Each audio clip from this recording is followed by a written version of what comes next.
el rey de Babilonia, y dijo, bueno, ahora gran profeta Daniel, yo te honro. No, dijo, Dios directamente ha tratado conmigo. ¿Sí? Que Daniel predicó, que Daniel hizo algo bien, pero se da cuenta que él no exaltó a Daniel. ¿A quién exaltó? A Dios. Se da cuenta que Daniel también habló con Ciro, pero Ciro no exaltó a Daniel, ni lo mencionó. Ciro exaltó a Dios, ¿no? Esa es la condición correcta cuando Dios todavía puede tratar con la gente. Ahora nosotros somos llamados a ir más allá, donde estaba la gente en esa calidad de persona y de ser humano, más allá aún de los días de Babilonia, de los días, ve usted, del material que era oro el ser humano.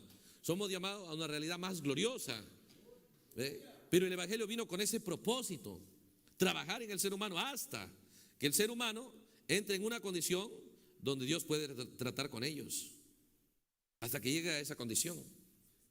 ¿Ve? Es un trabajo. Por eso, ¿de qué se trata el efecto del evangelio en este día? Traer de regreso otra vez. Dios empieza desde abajo, una obra desde abajo. Empieza a traer de regreso la fe, otra vez, ¿sí? Porque fe y la palabra de Dios no pueden estar separados, no existe. Empieza a tener otra vez, a traer el interés en la palabra de Dios, y por la palabra de Dios empieza a aceptar otra vez las verdades, ¿no? Del Creador y su creación, las verdades de quien gobierna, de quien domina, ¿sí? Entonces, ¿de qué se trata el efecto del evangelio? De libertar al ser humano de la condición en la que entra prisionero, donde Dios no puede tratar directamente con ellos. Entonces uno nada más no está esperando que Dios los encuentre a ellos. Él no está esperando directamente entrar a la palabra de Dios y hacer lo que dice. No, está esperando a ver qué dice la iglesia, a ver qué dice el predicador. Cualquier cosita, a ver, voy a consultar con el predicador. ¿Por qué? Porque es una prisión a la que la gente ha caído. Piensan, ve, que es normal que nosotros estemos, ve, no directamente poder, Dios no puede tratar conmigo. Es que yo no soy nada. Es que yo esto. Eso no es un pensamiento normal. Es un pensamiento que Satanás logró colocar en nosotros, porque el ser humano que es librado otra vez, vas a ver, Dios me habló a mí, dijo Ciro, ¿no? Nabucodonosor dijo, Dios trató directamente conmigo. La vía que él usa puede ser Daniel, puede ser directamente el rollo del libro, como en los días de Josías, puede ser por el profeta, ¿no? ¿Ve? O por el entendimiento que alguien le está ayudando en la palabra de Dios. Pero lo que va a recuperar el ser humano otra vez, de que Dios gobierna, y jamás de esa manera va a ser libre. De esa manera él no va a aceptar, jamás va a aceptar la condición de mujer dominante. En otras palabras, de que la iglesia tiene el control, de que el pastor sabe lo que hace, ¿no? Ellos van a decir, la palabra de Dios, ¿sí? Es lo que nos hace saber lo que hacemos. Fuera de eso, nadie sabe lo que hace. Fuera de eso, estamos necesitados, ¿ve? De instrucción, estamos necesitados de guianza, de enseñanza, ¿no? Entonces, es ahí donde se centra, ¿no?, el interés de cada creyente para saber cómo regresar a esa condición. Porque estamos por dentro vacíos de ese entendimiento. Por fuera, ¿no? Por fuera parece normal, un ser humano, una persona. No se ha degradado, uy, ahora ya no tienen 5 dedos, van a tener 4, 3, 2. No se ha degradado eso. Sí, Satanás no ha trabajado en degradar y en pervertir su esfera física, más bien eso se ha hecho más presentable, ¿no? ¿Sí?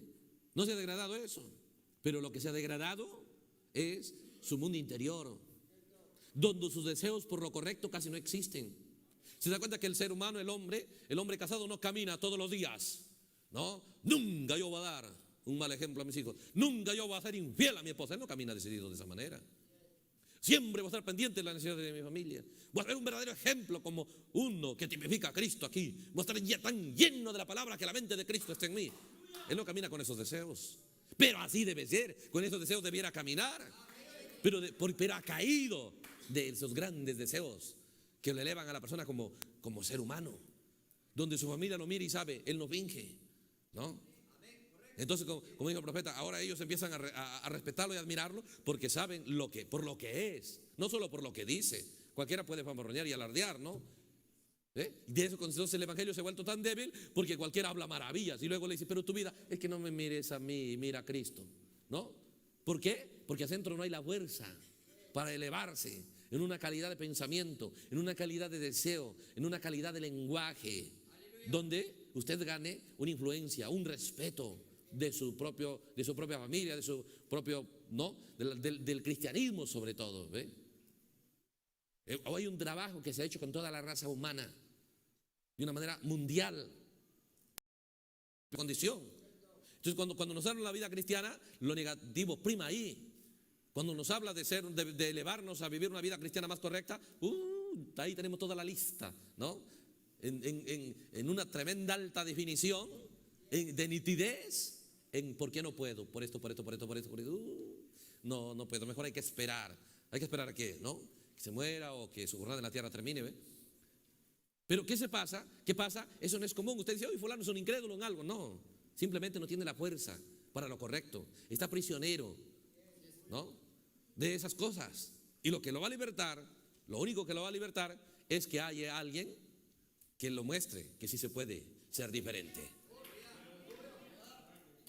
Y ese es un trabajo. Y ese es un desafío a lo que el creyente es llamado en esta hora. Y eso es lo que Dios se propone. Recuerde, dice, ¿qué es lo que se está crucificando hoy? Los efectos del evangelio. Los efectos del evangelio. Que la persona tenga el evangelio, pero que no tenga el evangelio efectos en él, ¿no? Entonces cuando usted entiende eso, debería preocuparme cuáles son los efectos del evangelio, qué debe pasar en mí. Pero cuando yo no entiendo estas cosas, entonces ¿cómo trabaja? ¿Cómo trabaja este espíritu?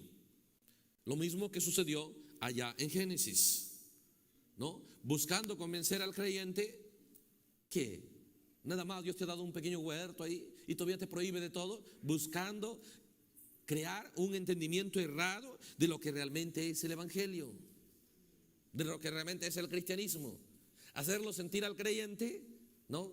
Que él esté en un lugar, bueno, ¿no? Cuando usted le pregunta, sí, hermano, yo soy del mensaje, soy cristiano, ¿no? Pero cuando usted pregunta a alguien de repente, ¿no? De alguna gran universidad, o de repente está trabajando en algún partido político que ganó las elecciones, toma mi tarjeta, cualquier cosita me llamas a mí, me avisas. Poderoso, ¿no? ¿Te cree que? ¿Y tú qué haces? Bueno, ahí pues, ¿no? Ahora trabajo para el gobierno. ¿Qué más me queda? Ahora soy congresista. Ahora soy presidente. ¿Qué más? No puedo. Bueno, ojalá algún día ya se me acabe la desgracia de ser presidente. ¿Usted cree que están así? ¿No? ¿No quieres mi autógrafo? ¿No quieres tomarte una foto conmigo? ¿Sí? Cualquier cosa me llamas, nomás me avisas. La gente no se siente avergonzada porque entiende, estoy en una posición poderosa. ¿Se da cuenta? Que la gente ha sido degradado en su real entendimiento. Cuando viene el mensaje, hermano, Dios lo bendiga, hermano. No. ¿Cómo está? Hermano, él sabe, luchando el diablo, ¿no? Su actitud muestra cómo ha caído en su entendimiento el ser humano para dar un veredicto con sus acciones, un veredicto falso de lo que el cristianismo es. Entonces, cuando uno entra a la vida cristiana, aparentemente entra a un mundo, pues pobrecito, ¿no? ¿Ve? Porque no entiende eso, se borró el entendimiento correcto, el entendimiento verdadero de lo que es el cristianismo. Si el creyente verdadero entendiera de lo que es el cristianismo, de lo que es el misterio de los 7 sellos, ¿no? Hoy tú, sí, yo soy creyente del mensaje, ¿no? Que Dios envió, la revelación de los 7 sellos, ¿ve? El mensaje que Dios envió para el tiempo del fin, el abrir del libro de Apocalipsis. No puede ser que yo me encontré con uno de esos, uno estaría impresionado, ¿no? Tú eres de eso. ¿Me permites tomarme? No. ¡Uy, qué privilegio, Dios!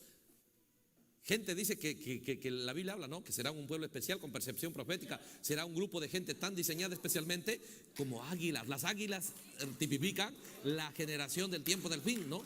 Entonces, ¿sabe qué? Tenemos que trabajar hasta que nuestro concepto vuelva a ser el verdadero acerca del cristianismo. Porque con nuestra actitud, nosotros, por eso el evangelio no tiene efecto en la gente. El evangelio no tiene efecto en la gente. ¿Por qué? La gente todavía no entiende la clase de realidad a la que ha sido llamado. Entonces la gente no puede estar disfrutando, ¿ve usted? ¿Por qué? Porque no sabe a dónde entrar. Entonces, ¿no? ¿Qué pasaría cuando usted le dice a alguien? Oye, ¿me invitas a comer? No, tú invítame a mí si yo no tengo nada, ¿no?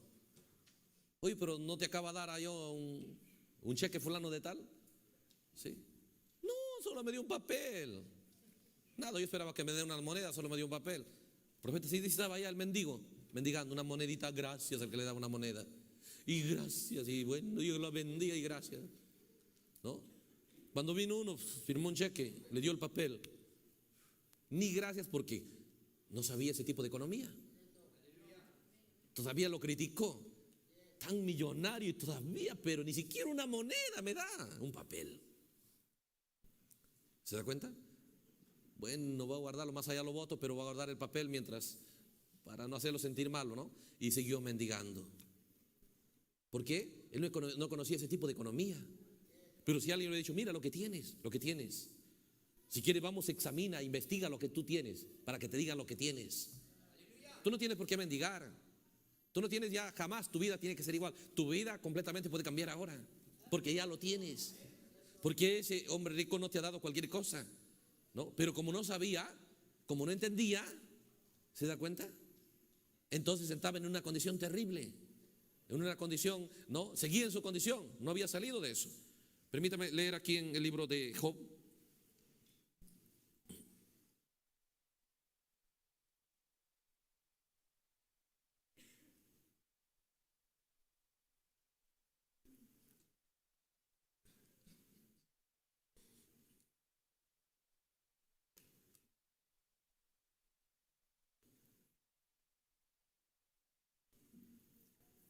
Capítulo 33.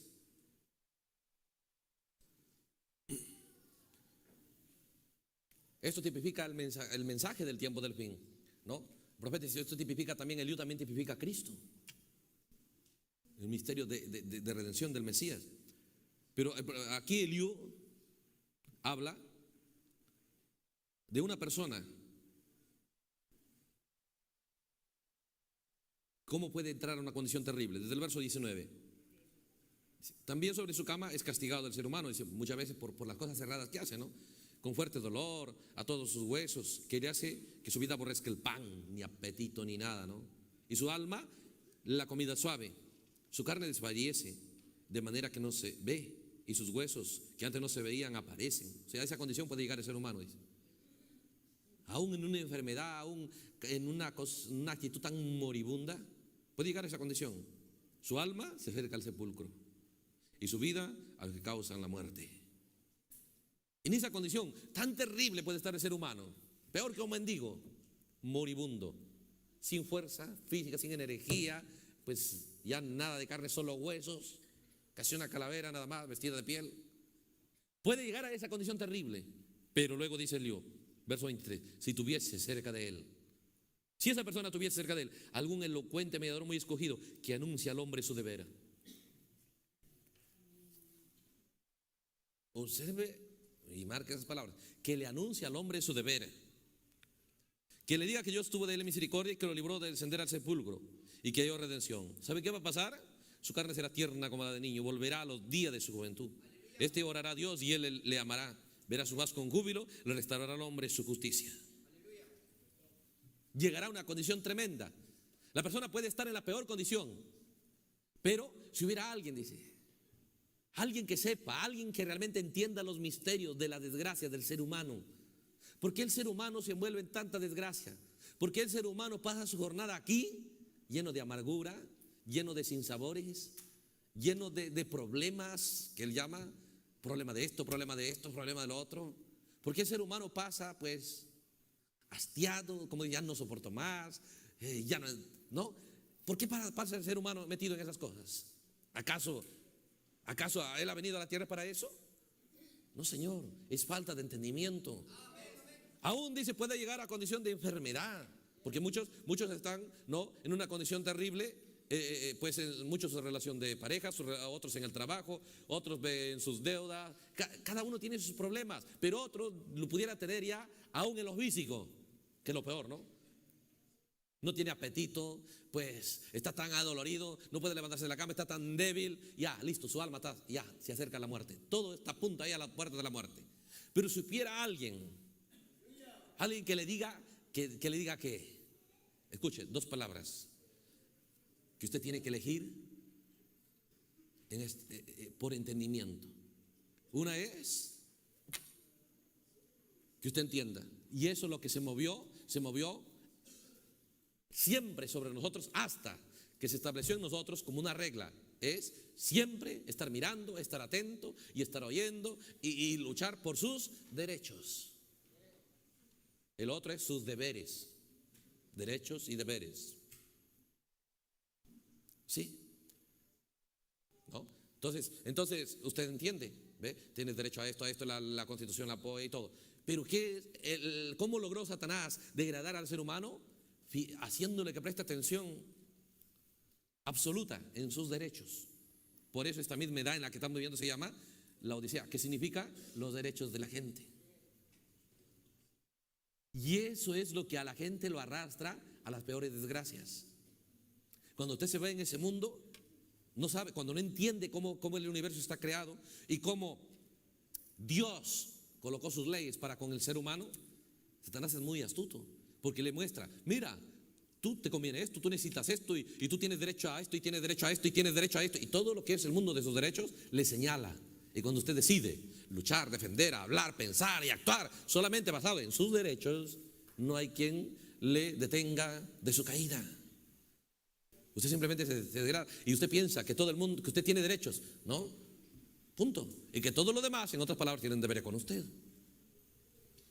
Pero dice, ¿qué es lo que le causa al hombre todos sus problemas? Es que nunca fijó su atención en sus deberes. Eso es lo que dice. Que le anuncie al hombre que le diga que si tuviese delante el 23, si tuviese cerca de él el hombre en esa condición, algún elocuente mediador muy escogido, porque no cualquiera va a ver estas cosas, muy detallista en el mundo de Dios, que anuncie al hombre su deber, que anuncie al hombre su deber. Voy a mostrar eso en la Biblia, en el mensaje. Porque debemos nosotros luchar para que usted, hermano, como ser humano, se eleve más alto de todo aquello que todavía muchas veces lo tiene apretado. Muchas veces es el pesimismo. De repente usted está solo saludable, pero el pesimismo, el conformismo, ¿no? ¿Ve? Hay egoísmo, hay tantas cosas que nos tienen en una condición que solamente sobrevivimos aquí en la tierra. Y muchas veces como cristianos vivimos mendigando. Vivimos, hermano, por favor, orá por mí, ¿no es cierto? Y parece normal eso, pero debiéramos ser tan saludables que debiéramos preguntar, a ver, alguien que tenga algún problemita, por favor que lo anuncie para yo orar por él, ¿no? Sí. A veces venimos nada más, somos tan expertos y nuestra visión es tan nítida para ver problemas y recibirlo. Nada puede venir a usted que usted no lo reciba.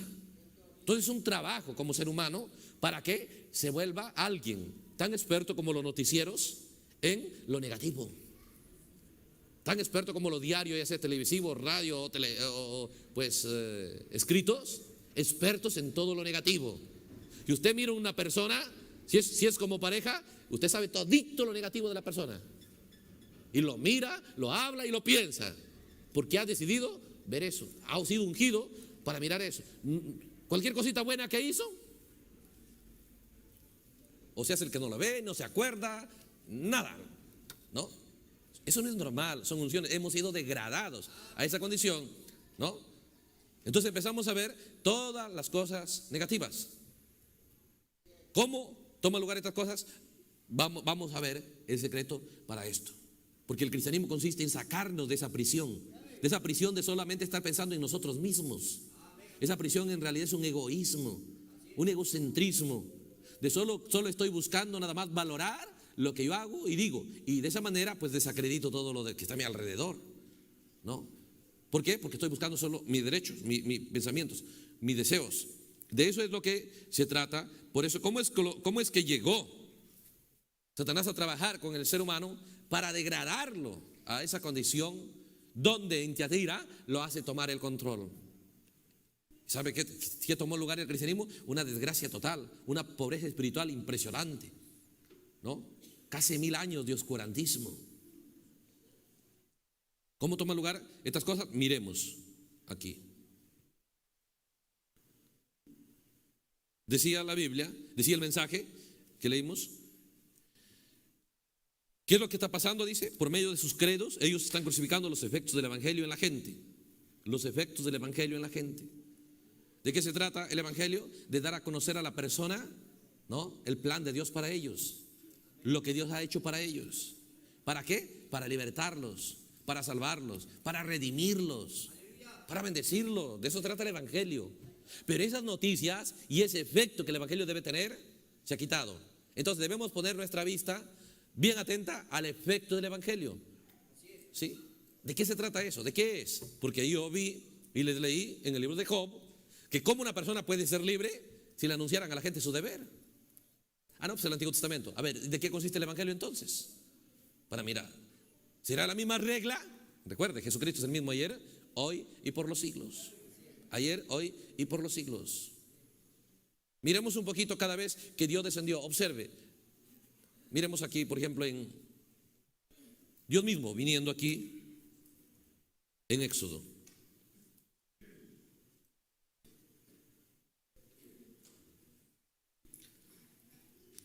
Éxodo del capítulo 3.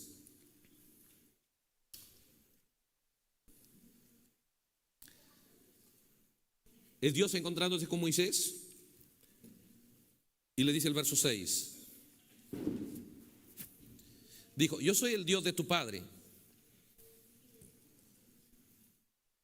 Dios de Abraham, Dios de Isaac, Dios de Jacob. Entonces Moisés cubrió su rostro porque tuvo miedo de mirar a Dios. Es Dios descendiendo a él, como es un encuentro con Dios. Porque a veces muchos de nosotros pensamos que nos hemos encontrado con Dios y nos hemos encontrado con espíritus que fingen ser y personifican a Dios. Pero miramos por la Biblia la característica de cuando alguien se encuentra con Dios. Le dice: yo soy el Dios de tu padre Isaac. Entonces dice el verso 7. Dijo luego Jehová: bien he visto la aflicción de mi pueblo que está en Egipto, y he oído su clamor a causa de sus exactores, pues he conocido sus angustias. Y he descendido para librarlos de mano de los egipcios y sacarlos de aquella tierra a una buena tierra y ancha, a tierra que fluye leche y miel, a los lugares del cananeo, del eteo, del amorreo, del fereceo, del heveo, del jebuseo. Observe el plan de Dios. Moisés, yo veo que mi pueblo tiene problemas, tienen dificultades, están azotados, castigados, ¿sabes qué? Pero tengo un gran plan para ellos. Yo quiero cambiarles la vida a ellos, ¿no? Cada vez, como Dios, cuando Dios trata con una persona, ¿sabe qué hace? Le empieza a revelar lo que Dios tiene para todo su pueblo. Porque usted es uno solo de todos aquellos que Dios tiene en mente libertarlos. Usted es uno de ellos. Y cuando Dios viene a usted, no le muestra el plan, ¿no?, de una manera egoísta para usted. Le muestra el plan completo. Ese es el problema. No estamos buscando el plan para el pueblo de Dios. Estamos buscando solamente qué hay para mí, Señor. Pero cada vez que Dios se encuentra con una persona, le empieza a mostrar, ¿no? Le dice: mira, ve, lo que tú haces influye. Lo que tú haces puede ser una gran bendición, un gran ejemplo para el joven, para el niño, para el adulto, para el de allá. Tu vida, ¿no?, tiene un gran efecto para todo mi pueblo. Cuando uno entiende esas cosas, entonces sabe, ¿no?, cómo debe vivir aquí en la tierra. Deje el egoísmo de estar sumergido en aquello que no edifica, ¿no?, y empieza a trabajar de una manera correcta. Por eso Dios le dice, el verso 9: el clamor pues de los hijos de Israel ha venido delante de mí, y también he visto la opresión con que los egipcios los oprimen. Ven por tanto ahora, y te enviaré a Faraón para que saques de Egipto a mi pueblo, los hijos de Israel. Observe. Muy bien, mira, yo tengo un plan para mi pueblo, ¿sí?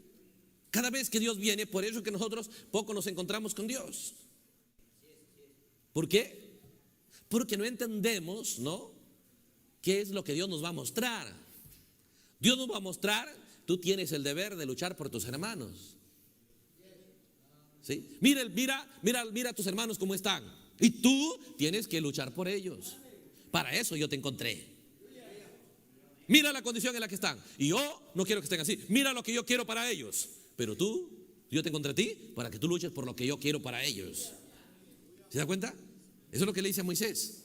Por eso decía Eliú: si al lado de esa persona que está ya ahí a la puerta de la muerte, que no hay nada ya que lo pueda sacar, hubiera alguien que le anuncie su deber, listo, eso es todo. Alguien que le diga, ¿no?, La condición terrible en la que puede estar cada creyente, es tu deber tuyo cambiar esa situación. Por eso, usted mira, cuando Dios va a ir allá en el juicio final, dijo, entra. ¿Por qué vas a entrar? Porque tuve hambre, porque tuve sed, porque estuve en la cárcel.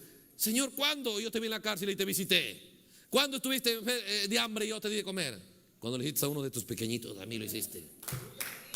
¿Qué es? Dios necesitado. Dios necesitado. ¿Se da cuenta? ¿Cómo la persona va a salir de su condición? Moisés, ¿usted cree que está satisfecho? Sabe él, tiene un gran problema, porque él sabe que él es el profeta. No puede llevar a cabo su ministerio de profeta. No puede sacar al pueblo como él pensaba que era, ¿no? Entonces Dios viene a enseñarlo. Dios viene a enseñarlo cómo hacerlo, ¿no? Dios viene a enseñarlo cómo desenvolverse. Mira, le dice, mi pueblo cómo está. Mira el plan que yo tengo para ellos. Entonces el creyente, piénselo, Moisés no solo salió de su condición de nada más ser un pastor de ovejas ahí, llegó a ser un poderoso profeta, llegó a cambiar su vida completamente. Eso es lo que él quería. Tenía problemas, tal vez no le alcanzaba, ¿no? Para dar tal vez una buena vida a su familia. Y tal vez luchaba y tal vez pues su salario no era tan bueno allá de pastor de ovejas. Y quería una mejor vida. Y Dios empezó a enseñarlo cómo salir a una mejor vida. Dios empezó a decirle, mira mi pueblo.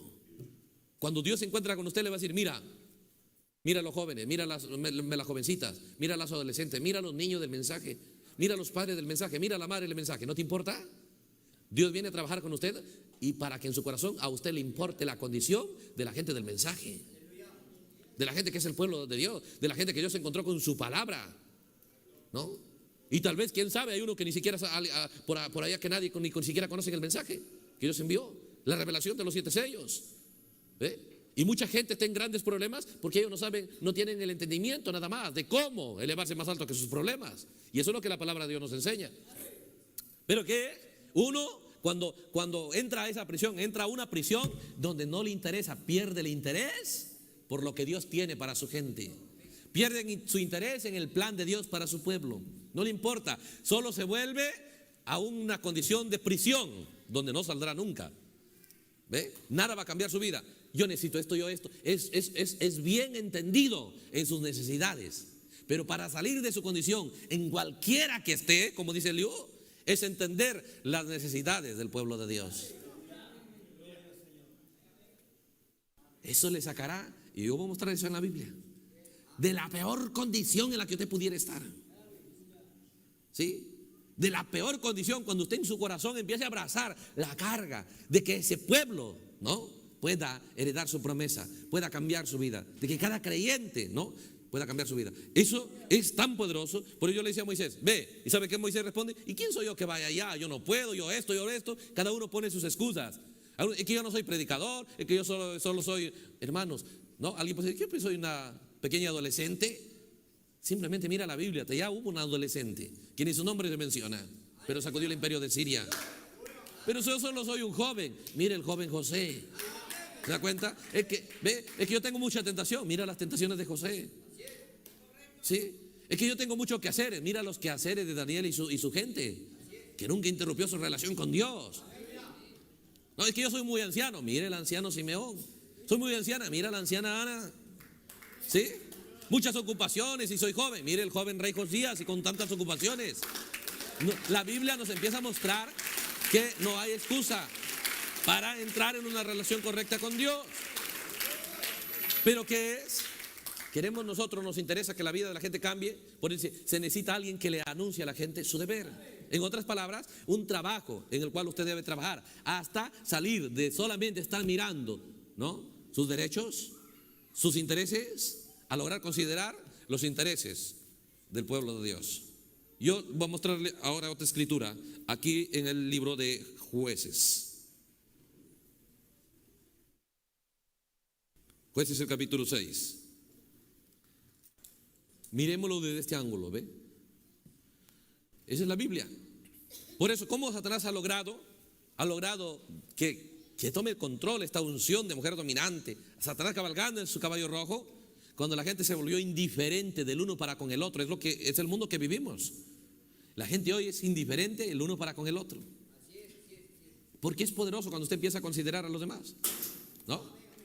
Hermano, lo consideren todo, hasta ni siquiera ya bota una cáscara de bananos porque piensa, alguien pudiera resbalarse aquí.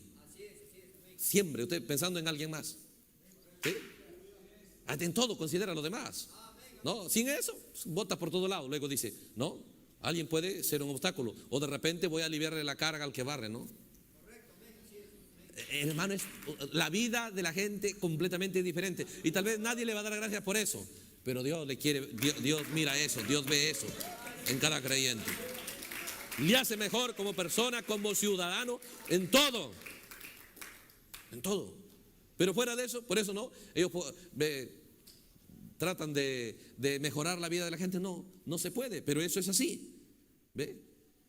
Mire, libro de Jueces. Dice el verso capítulo 6. Los hijos de Israel hicieron lo malo ante los ojos de Jehová, y Jehová los entregó en mano de Madián por 7 años. Cuando uno hace lo malo, pues, entonces fue entregado en mano del enemigo. Y la mano de Madián prevaleció contra Israel. Y los hijos de Israel, por causa de los madianitas, se hicieron cuevas en los montes y cavernas y lugares fortificados.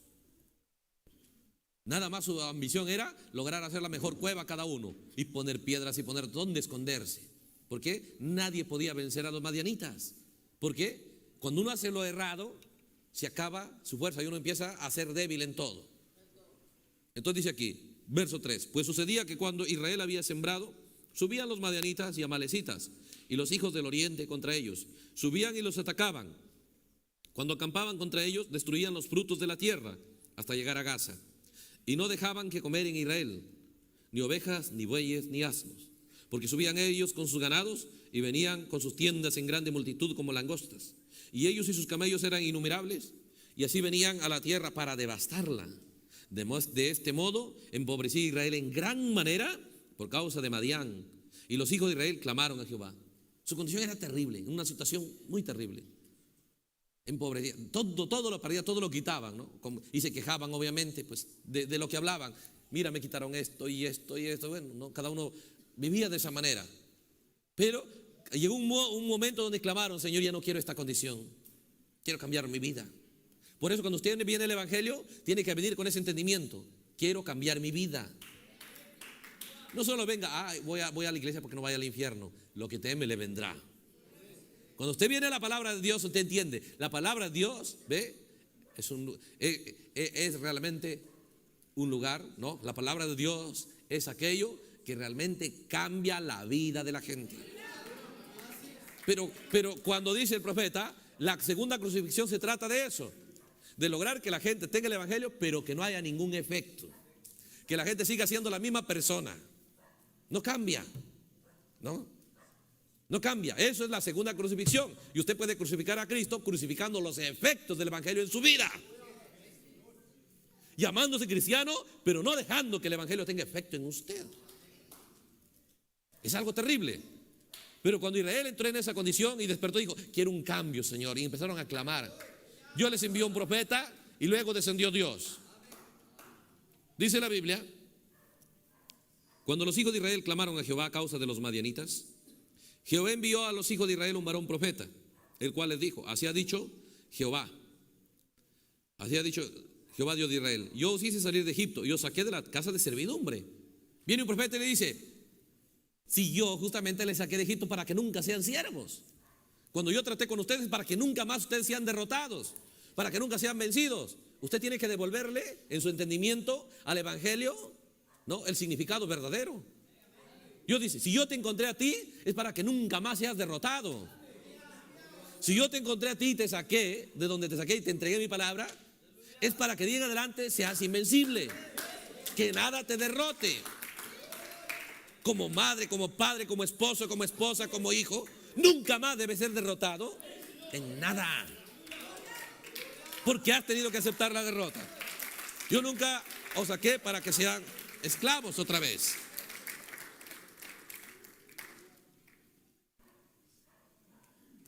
Pero dice el verso 9, os libré de mano de los egipcios y de mano de todos los que os afligieron, a los cuales eché de delante de vosotros y os di su tierra.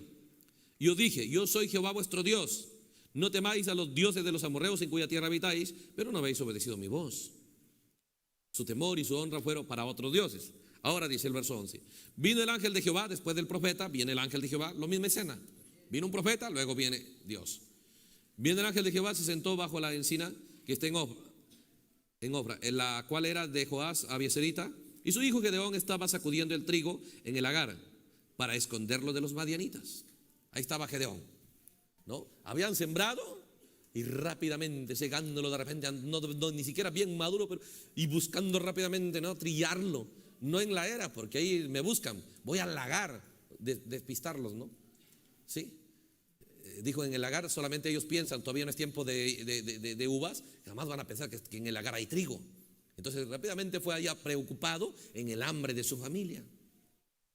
Él entendía un problema y quería solucionar el problema del hambre de su familia, de la necesidad de su casa. Esforzado, no quiere ver a su familia perecer, tiene un gran problema, pero quiere solucionarlo. Y la solución que piensa, voy a esconderme de ellos rápidamente, esconde el trigo y de esa manera una pequeña solución, ¿no? Cuando alguien quiere solucionar no solo su vida, pero la de su familia, basta que a usted le interese, ¿no? A alguien, ¿ve? Ver en una condición mejor. Obviamente todo es un inicio, si empieza por algo. Entonces aquí está Gedeón, después que vino el profeta, ¿qué hizo? Ya empezó a trabajar. Él era un joven, él tal vez pudo haberse ido, voy para allá a pasearme, ¿no? Ni para qué trabajar, pudo haberse resignado. Pero dijo, tiene que haber una manera de cómo evitar que se lleven todo. Algo en que sea, hay que evitarlo. Y qué tremendo que no solamente eso, sino sembró. Porque muchos tal vez dijeron, ni para qué sembrar si lo van a llevar, ¿no? Algunos cuando se resignan se vuelven negativos, ni para qué hacer esto, ni para qué sembrar. Si vienen y si lo van a llevar, trabajar para otros, mejor no trabajamos. Pero en medio de esa actitud negativa, entonces él sembró. ¿Qué tal? ¿Quién sabe? Hay una forma de lograr que no se lleven. Entonces rápidamente orando, tal vez, Señor, que rápido haga bastante sol, que se madure rápido y todo. Cuando vio todo maduro, corrió y empezó. Y Dios le encontró ahí. ¿Dónde Dios le encontró? Trabajando, no solo para él, trabajando porque su familia no perezca de hambre. Lo encontró. Y cuando dice, ahí estaba,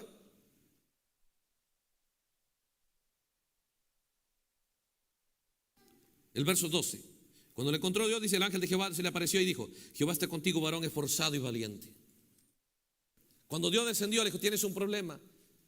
Gedeón quiere solucionar el problema, quiere salir de esa condición, no quiere perecer, no quiere morir de hambre, está cansado de ver la familia que no tiene que comer, quiere cambiar su vida. Y cuando alguien quiere cambiar su vida, Dios viene a encontrarlo. El evangelio no es para meternos en la iglesia, es para que realmente mi vida cambie. Es para que cambien mis deseos, es para que cambien mis propósitos, mis objetivos. El evangelio es para eso, no solamente para gente religiosa, para que estén ahí en la iglesia, no, es para que mi vida cambie. ¿Sí? Entonces cuando Gedeón está ahí, oh varón esforzado y valiente, le dice Dios, Jehová esté contigo. Y Gedeón responde, Señor mío, si Jehová está con nosotros, ¿por qué nos ha sobrevenido todo esto?